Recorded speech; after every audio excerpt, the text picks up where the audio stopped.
Welcome back to the George's Live podcast, the official podcast of George's Majestic Lounge. Thank you guys for listening. Today we have Mike Bailey on the podcast. He is a recording engineer who's had a recording studio here in Northwest Arkansas for quite a while. He's also an unbelievable musician who has a show coming up this week at George's, and we'll get to that in just a little bit.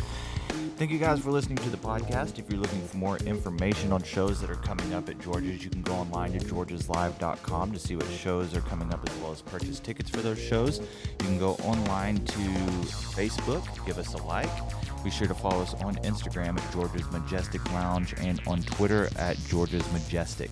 Let's go ahead and get straight into the podcast. This is Mike Bailey on George's Live. Man, what's up, Travis? Good, man. It's good to have you on. Tons of history with you in this market on projects and stuff like that. It's nice to have you on the podcast, kind of talk about it. Oh man, that's great to be here, man. I've been around a long time. Yeah, you've been recording here in Northwest Arkansas. You've got working on the Artist360 is your project right now, correct? Yeah, that's right. Yeah. Okay. Yeah, it used to be Indigo Music, and I think it started back in Dreammakers Productions. Dreammakers Productions was like the first stuff, I think, back in the day, maybe 15 years ago. Oh man, it's been so long I can't even remember. I was thinking earlier, I was trying to date back how long ago it's been. I usually just say 15 years, but then I was like, I think 15 years ago I was probably recording with you. It's been so long that yeah, you've been in the market. How'd you get into recording? Man, I started recording back in the day.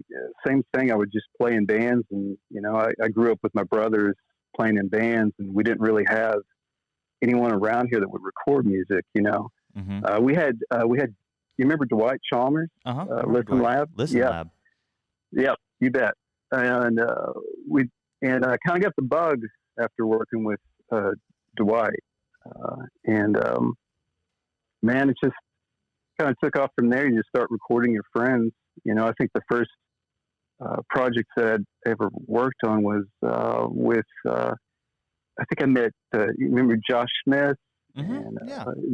the new ending. Yeah. I think it ended up being like John Allen and Oliver Crumpton and Jonathan Holder and all those guys, and the Schema band. Yeah, those guys were the bands back in the day whenever we would go to like the music hall and stuff like that. Yeah. Those were like our heroes. Well, yeah, man, they were doing things other people weren't doing back then. Like, they really passionate about what they did. They were going to do it or be homeless.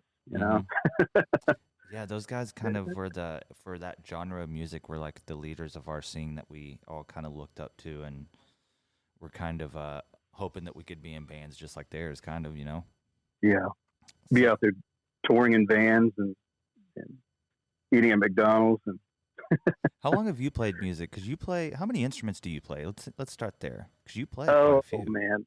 Well, I mean, really mostly keyboards and drums, man. I mean, I tried playing saxophone, tried, doing things like that. I had a season where I tried everything, I think. I play some guitar. I just don't consider myself a guitar player, man. I just play enough guitar to be dangerous and kind of, and recording, all I got to do is track 4 or 8 measures at a time, I don't have to be a guitarist. I can just get the idea across and hopefully have someone who plays guitar kind of come in and do a better job. But yeah, I mean, guitar, the core 4 has kind of helped me a lot to kind of find my niche maybe in the market. I think at least around here, I think that's probably what I'm known for is kind of being, the band for an artist. If they come in and need a band, I can kind of play some of those roles for them.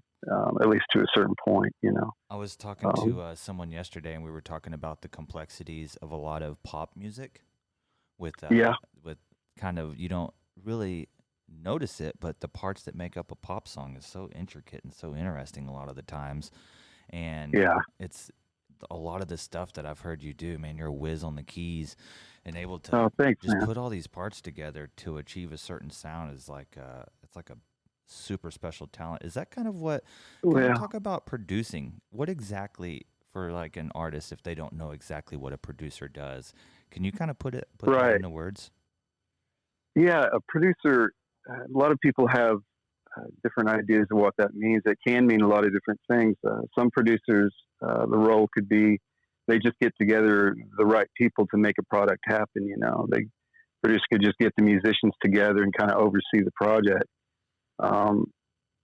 But early on, I got to work with some producers that kind of did the whole thing.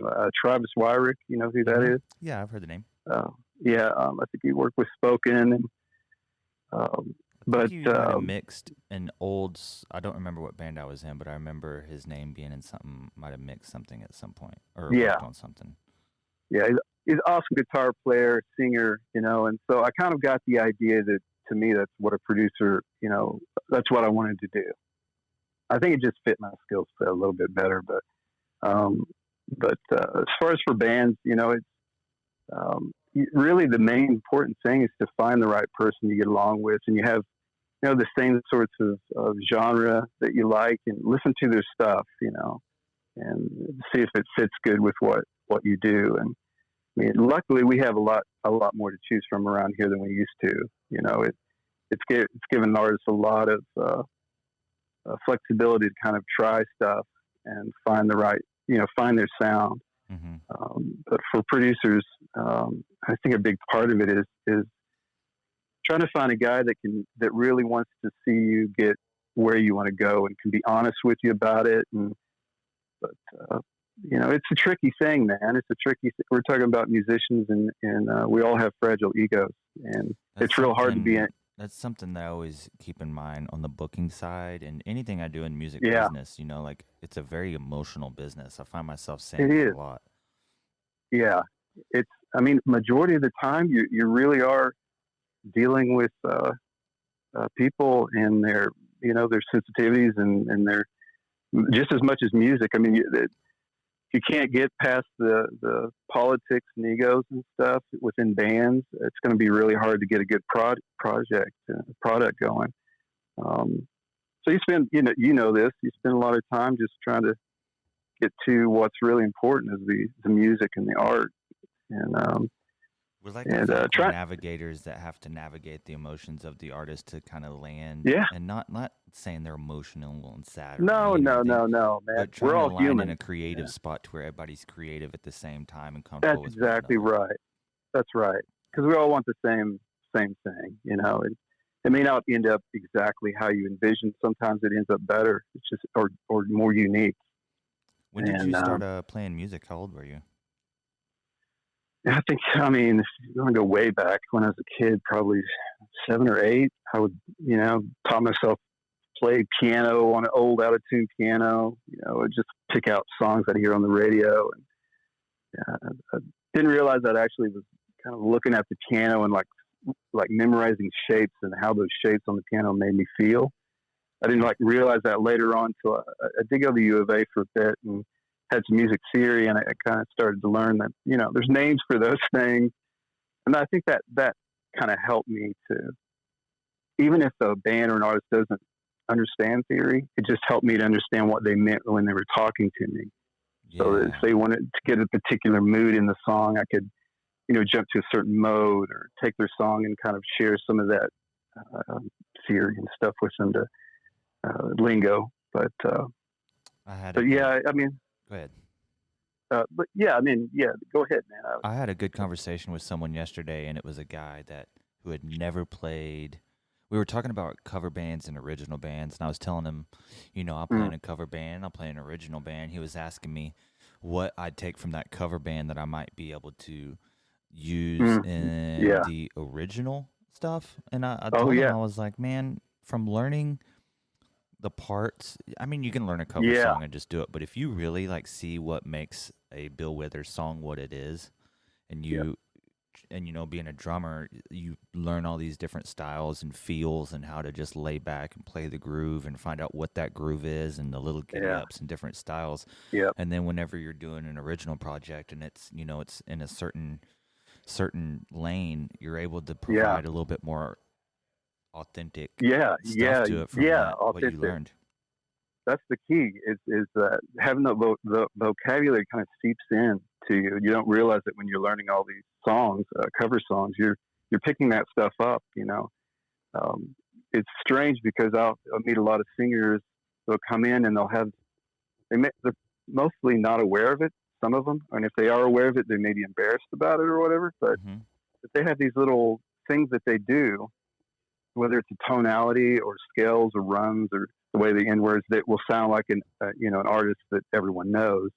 And it's always a little touchy to even just bring it up, But I've tried to do that, kind of like, that's a great quality you have, and you're always kind of unique in your own right anyway when you do something. Yeah. But I'm always looking for those little, I guess, trademarks in everyone's sound, even though we've all been influenced by all that stuff. Man, I was influenced heavily by the 80s because, I grew up playing in a band with my brothers, like I said, and we just did 80s stuff, and, Yeah.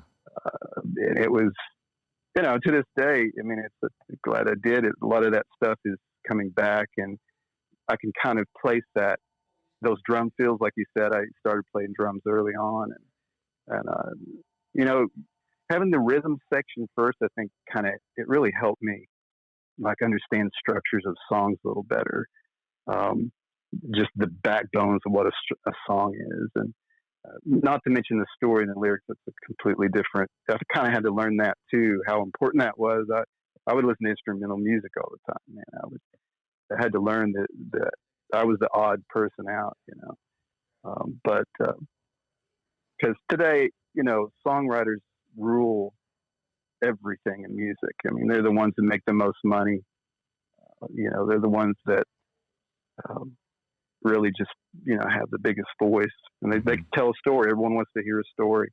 So, but yeah, man, I mean, I think it's, finding that uniquely familiar is kind of how I always think of it. That's a good way to put it. Uniquely familiar. Mm-hmm. Yeah. It perks your ear. And it's not easy. It's not, it's, I think a lot of times, it takes time, maybe, it's a different recording process for me than maybe it used to be, or other scenarios.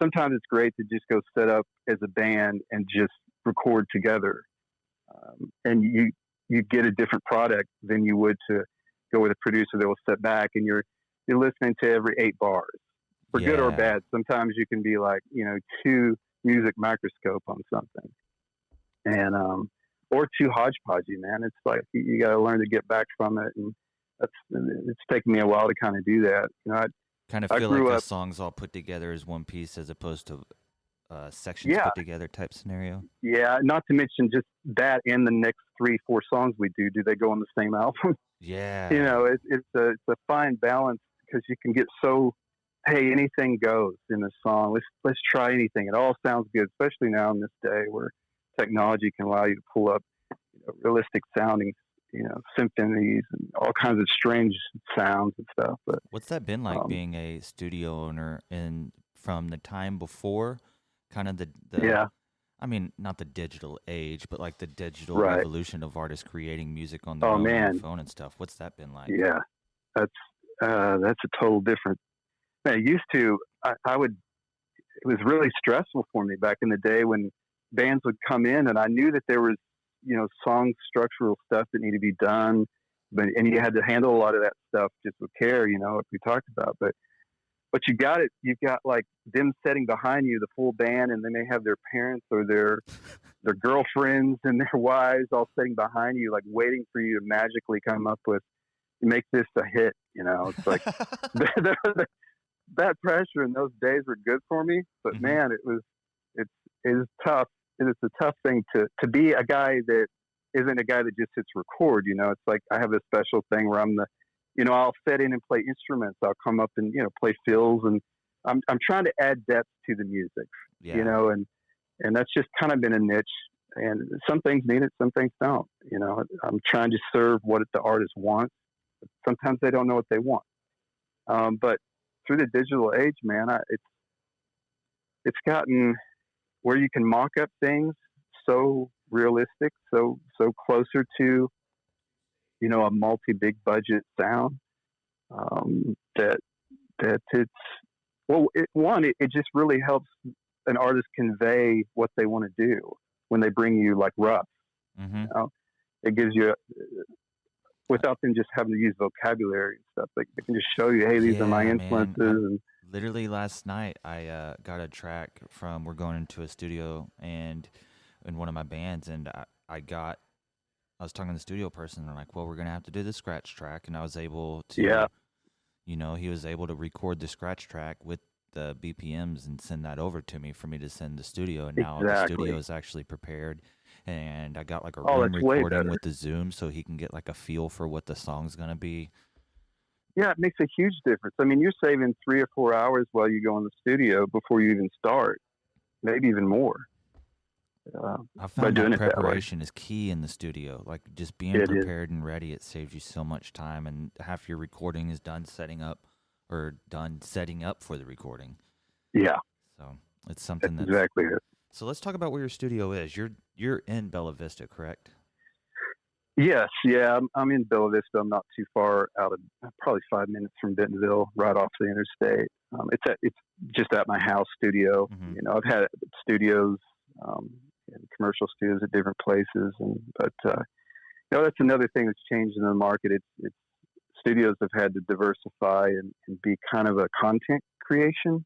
Yeah, I've More. noticed that a lot, especially in the last 3 or 4 years. Yeah, and it's there's a lot of overhead, and national studios and things like that go under because of how expensive it is to have that, and they end up doing like schools and things of that nature. But I'm in Bella Vista, and I've got pretty much the key stuff that I think to get the songs to a radio state. I think if we need to get drums at a big drum sound, I think we would just go. I mean, we've got a couple different good options here now. Mm-hmm. With Crisp, we've always kind of had Crisp. It used to be Melody way back in the day, but we've Crisp and of course Haxton. Yeah, Crisp has that Studios. huge sound. We did It's with the Next Unknown. We did that drum sound there, and I was like, "What effects yeah, do you have on there?" And he's like, "Those are no effects. That's just the room." I was like, compression. "Holy Yeah, moly, just the room compression. that's Man, crazy!" drums are all the drums. It's all about the room. That's what I've always said. It's like you do it unless you're going for like a '70s dead dry room thing, and Mm-hmm. there's a sound for everything. But yeah, man. I mean, I've done most of the stuff that you're going to hear. Sometimes I sub mix things out with um, different mix people that I've worked with in the past, and I've been able to meet a lot of people that are in the industry and learn from them. It's hard to teach yourself some of these tricks without somebody who's doing it. Yeah, And kind of getting to it's see it and lay your eyes on it and see it before yeah, and after. yeah, and how they go about it and their process. It's interesting. Everyone's method kind of yields a different thing, but um, yeah, man. I mean, the studio is uh, real relaxed, laid back scenario. I work with a lot of singers, songwriters that come in, and I am working with a few bands too. But we tend to do the same process where we kind of start with mocking up the song, and I'm a drummer, so I can kind of program the drums. I do a lot of programming, this, and so Mm-hmm. I end Yeah, up. the drums, man. Having a drummer recording you, and I'm not just saying this because I'm a drummer, but Oh yeah, sure. it's just obviously the drums always sound awesome, but it's just it's so important. I hear a lot of recordings with sometimes the drums will be buried in the mix or certain things will and stuff like that, Right. and it just providing that foundation. I think a good live drum track when I've recorded something where we did Yeah. drums first, and I'm like, man, I did pretty good on that track, and then you could tell that energy transfers over to everybody else. Yeah. And I'll do Yeah. it live when I'm Yeah. playing. I'll kind of get into it a little bit more and move around a little bit more, and I could see where that energy will, guitar players will see it. They'll start moving around a little bit more too. Yep. Like you can kind of instigate it a little bit. I try to do that if I'm recording like a rock song. I try to put Yeah. like that, sneak that energy in there so that when we're recording to it with those headphones on, they can Oh, it makes a huge difference. build Yeah. that. There's a humanness that happens. I mean, technology is getting way better, and if you're really good at it, you can program and fool a lot of ears. But there is a humanness to, especially cymbals and ghost notes and things, and just the energy of being able to play with the band can make a difference. Um, but I've found it takes money sometimes, and sometimes people and artists aren't ready to go into the studio or they don't have a full band yet, Mm-hmm. and they need to develop the song a little better. The idea is, so I spent a lot of time doing that, and it's, some of the most fun stuff is just being able to be free to do any type of. It doesn't matter the genre. It's just being able to be free to try new things. Yeah. And the artist was like, let's just try to look at the song a different way, and to be able to mock that up in a different feel or genre is kind of a cool. What a fun thing. It's a cool thing, yeah, for sure. So let's talk about this show on Thursday here at George's. Yeah, man. Yeah. So we've got the best venue there is. Yeah, man, it is. I'm not saying that because I'm paid to say that. I'm saying it because it is. There's the roads. We got the Roads Below here on Thursday. Yep, and that's right. It's great. And did you work with them, or do you know? I did. I started. Yeah, you bet. I actually met Phil through it's another artist I worked with back in the day, Shay Mooney, Dan and Shay, but it's kind of opened doors to work with different artists, and I kind of met him through them. And yeah, man, they're Nashville band. Now they are, and a few of those guys look like, were they in a band around here before? Looks super familiar. Phil was, yeah. Okay. I mean, what was the name? It was kind of more like a punk. Was it Schoolboy Humor? Yes. Okay. Like yeah, they were punk. super popular and awesome back in the day. I mean, absolutely. But yeah, you see them play all the time. So, oh yeah, they're just naturals at it. Yeah. So they're going to be here, and is there anybody else playing this show as well? I believe is the Royale. Oh yeah. The Royals are playing. Cover band. I'm actually playing with. I'm not playing this gig, but I'm playing with them. It's Dylan Taylor, David Bells, Jennifer Baker, and Casey Conrad. Some players that have been playing around here for a while. Ton of Northwest Arkansas history there. Going back, David with Solomon's Vine. Oh yeah, Jennifer I recorded plays with them back in the day. All kinds of people. Yeah, it's it's cool to see being. We've been in Northwest Arkansas for so long. I've grown up literally, where I'm sitting.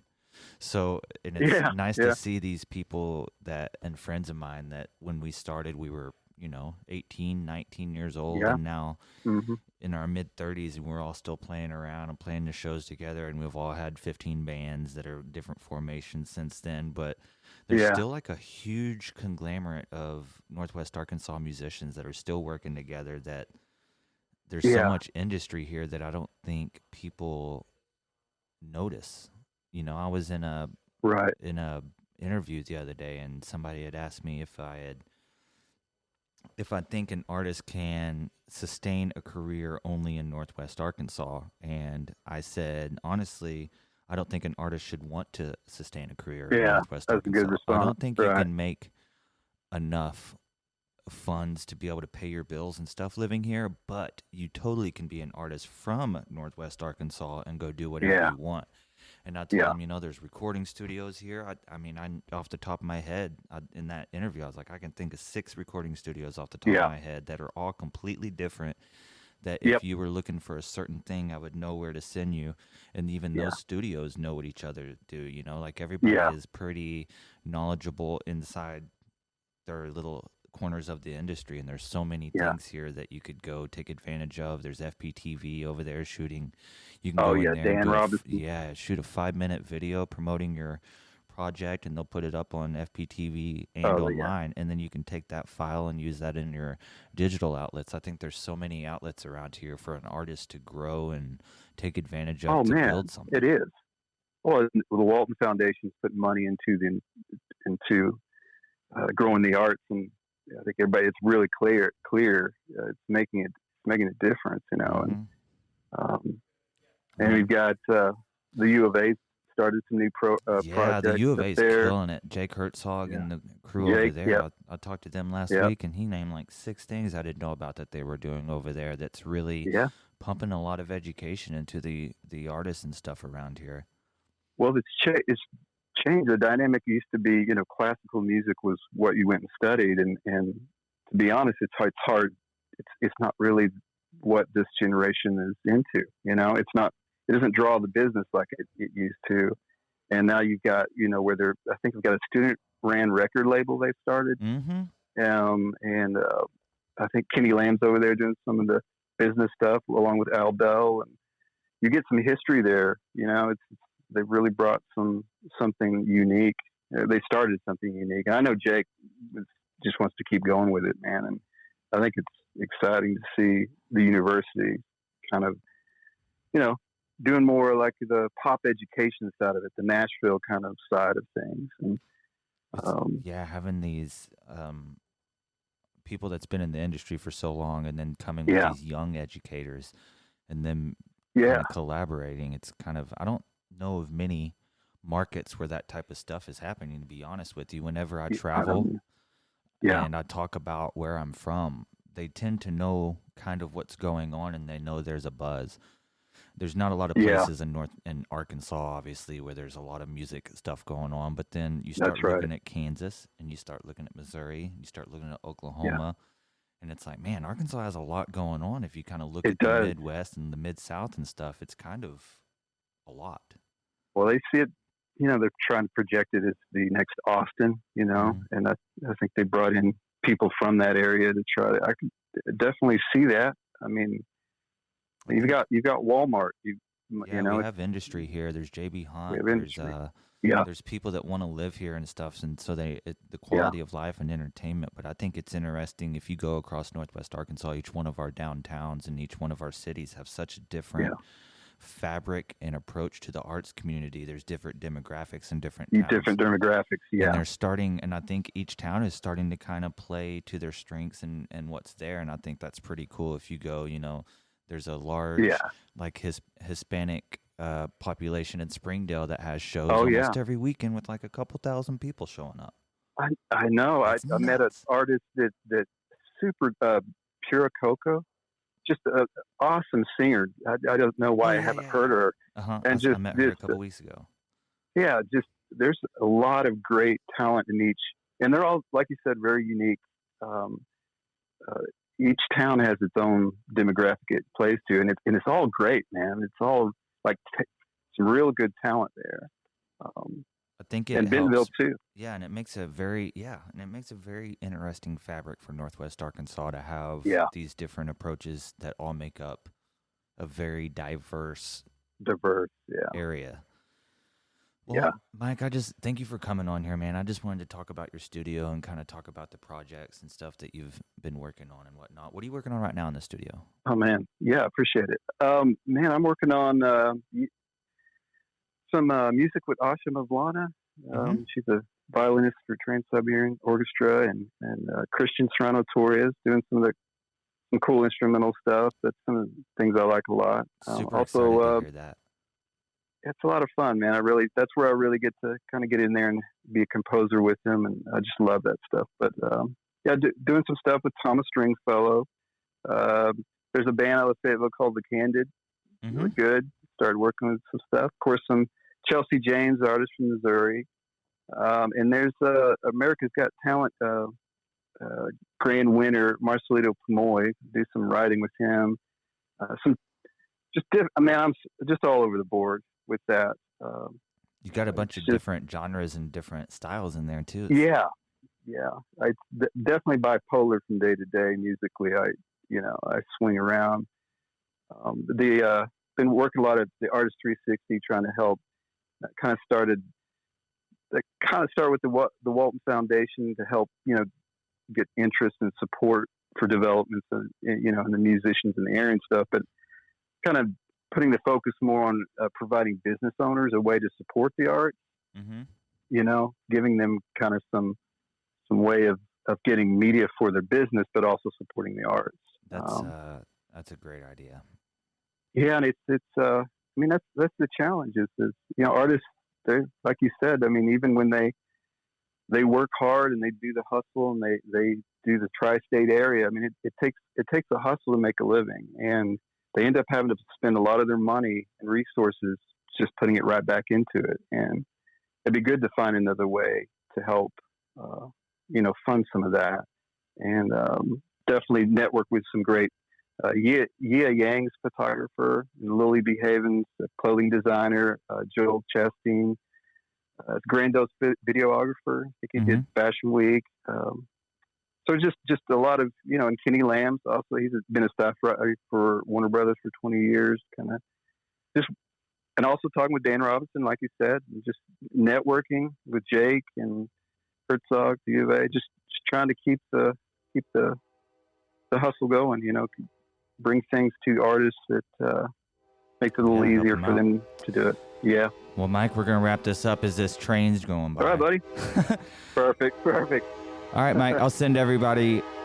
Holy moly. Dude, it happens every once in a while on the podcast. Jamie Lou's, we had to turn it off for a second because we're standing out on the patio. But, Mike, where can people go to check out everything you're doing online? They can go to artist360 .online. That's the best way to see what's going on. Nice. Yeah. Well, thank you for coming on, man. We'll have you on again. Yeah, man. It's always a good chat, catching up on everything. Yeah, I appreciate you, man. Keeping up with everything you're doing. So, you're doing an amazing job. You're like the Joe Rogan of Northwest Arkansas, man. I like to listen to the podcast, and I love talking to people about what they're doing. So it's you're great at it. Natural. So awesome, man. I appreciate it, and we'll see you soon. Okay, buddy. We'll see you later. Bye. Bye-bye. That was Mike Bailey. As you guys could hear, me and Mike go way back.